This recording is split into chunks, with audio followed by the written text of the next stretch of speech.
আসসালামু আলাইকুম, কেমন আছেন সবাই? আশা করছি আপনারা সবাই অনেক বেশি ভালো আছেন। আমার সামনে আজকে আপনারা দেখতে পাচ্ছেন বাইক লাভারদের অত্যন্ত প্রিয় একটা bike, Yamaha R15 BS6 FI dual channel ABS racing blue কালারের এই বাইকটা। বন্ধুরা, বাইকটিতে quick shifter plus traction controller দুটি ফিচারই কিন্তু অ্যাভেলেবেল রয়েছে। কুইক শিফটারের কাজ কি? আপনি যখন বাইকটি রাইড করবেন, বাইকের গতি যখন বাড়বে, আপনাকে কিন্তু আর ক্লাচ চেপে ধরে গিয়ার শিফট করতে হবে না, ক্লাচ না চেপেই গিয়ার শিফট করতে পারবেন। যারা খুব শীঘ্রই বাইকটি পারচেজ করতে চাচ্ছেন অথবা বাইকটি সম্পর্কে ভালো করে জানতে চাচ্ছেন, তাদের সুবিধার্থে বাইকের ফুল স্পেসিফিকেশন, বাইকের বর্তমান বাজার মূল্য আপনাদের সাথে শেয়ার করবো। সো সম্পূর্ণ ভিডিওটি দেখতে থাকুন, না টেনে, তাহলে কিন্তু ভালো করে জানতে পারবেন। শুরুতেই সামনে টায়ারটা দেখে দিচ্ছি। দেখতে পাচ্ছেন সামনে টায়ারের উপরে প্রচুর পরিমাণে গ্রিপ রয়েছে। এগুলো হচ্ছে ড্রাগন শেপ গ্রিপ, দেখতে কিন্তু অনেক সুন্দর লাগে, যার করে আপনারা কিন্তু বৃষ্টির সিজনে সহজে স্লিপ করবেন না। আর দেখতে পাচ্ছেন চমৎকার রিম ব্যবহার করা হচ্ছে, ব্লু কালারের রিম। আর টায়ারের সাইজ হচ্ছে 100/80, 17 ইঞ্চি রিমের সাইজ। বাইকের সামনে চমৎকার একটি ডিস্ক ব্রেক ব্যবহার করা হচ্ছে, যার সাইজ হচ্ছে 282 মিলিমিটার। আর দেখতে পাচ্ছেন চমৎকার একটি ABS সেন্সর ব্যবহার করা হয়েছে। এটা থেকে কিন্তু ব্রেকিং পারফরমেন্স অনেক ভালো পেয়ে যাবেন। আর ব্রেকিং পারফরমেন্স ভালো পাওয়ার জন্য বাইবরি ব্র্যান্ডের ব্রেক ক্যালিপার ব্যবহার করা হয়েছে। সাসপেনশন হিসেবে সামনে ব্যবহার করা হয়েছে telescopic upside down fork suspension, যার জন্য কিন্তু আপনারা ভাঙাচোরা রাস্তাতেও কমফোর্টলি রাইড করতে পারবেন।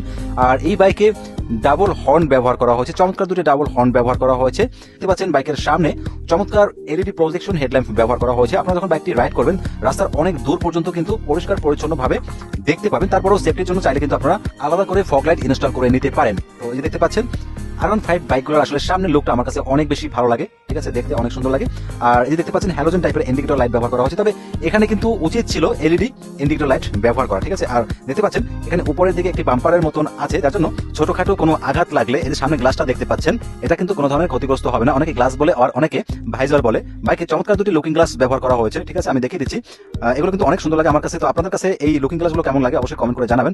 আর বাইকটাতে 3-পার্ট হ্যান্ডেলবার ব্যবহার করা হয়েছে, আমি আপনাদেরকে দেখিয়ে দিচ্ছি। চমৎকার একটি 3-পার্ট হ্যান্ডেলবার ব্যবহার করা হয়েছে। এখানে আপার ডিপার সুইচ আর আপার ডিপার সুইচের নিচে হচ্ছে ইন্ডিকেটর সুইচটা রয়েছে, মানে অ্যাজ ইউজুয়াল যেরকমটা থাকে। আর ডান পাশে হচ্ছে ইঞ্জিন কিল সুইচটা রয়েছে। বাইকে সম্পূর্ণ ডিজিটাল মিটার ব্যবহার করা হয়েছে। ফিচার হিসেবে যা যা থাকছে speedometer, odometer, tachometer, fuel indicator, gear show করবে, ওয়াই কানেক্ট মানে smartphone bluetooth connectivity, time date সহ যাবতীয় দরকারি সব ইনফরমেশন কিন্তু এখানে দেখতে পাবেন। ইঞ্জিন সিসি হচ্ছে 155 সিসি, ম্যাক্স পাওয়ার উৎপাদন করা যাবে। আর দেখতে পাচ্ছেন বাইকের চমৎকার একটি সিট ব্যবহার করা হয়েছে। সিটের ফিনিশিংটা কিন্তু আসলে অনেক সুন্দর হয়েছে। পাশাপাশি বাইকের ফুয়েল ট্যাঙ্কটা দেখিয়ে দিচ্ছি। দেখতে পাচ্ছেন বাইকের চমৎকার একটি ফুয়েল ট্যাঙ্ক প্রোভাইড করা হয়েছে। ফুয়েল ট্যাঙ্কের দুই পাশে ইয়ামাহার ব্র্যান্ড লোগোটা রয়েছে, ডান পাশে প্লাস বাম পাশে। ফুয়েল ট্যাঙ্কের ক্যাপাসিটি হচ্ছে 11 লিটার। প্রতি লিটার ফুয়েলে এভারেজ 42 থেকে 45 কিলোমিটার মাইলেজ পেয়ে যাবেন। যেহেতু বাইকে FI ইঞ্জিন ব্যবহার করা হয়েছে, মাইলেজটা কিন্তু অবশ্যই একটু বেশি পেয়ে যাবেন।